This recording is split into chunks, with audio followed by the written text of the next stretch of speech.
আসসালামু আলাইকুম। আমার কথা ধ্যান দিয়ে শুনবেন। এখনকার যুগে যে বক্তা বক্তা দিয়ে বাড়াচ্ছে, তারা কিসের জন্য 50,000, 60,000, 80,000, 1 লাখ কেন দাবি করছে?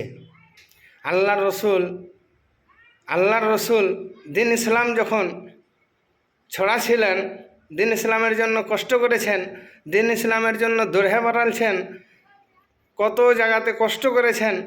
মক্কা থেকে মদিনা পর্যন্ত পায়ে হাঁটতে হাঁটতে চলে গেছেন, কিন্তু কাউরি কাছে তো চেরেনা পয়সা চায়নি যে আমাকে চেরেনা পয়সা দাও।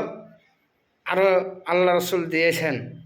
কিন্তু আপনারা কিসের জন্য এত টাকা চাইছেন আর এত টাকা কেন দাবি করছেন? আপনাদের ফ্যামিলি আছে, আমি জানছি, ছেলে মেয়েকে খাওয়াবেন, কিন্তু তার মতন লওয়া উচিত। তার মতন নেন, যেহেতু আমার ফ্যামিলিও চলে, আমার কাজও চলে, সবই চলে।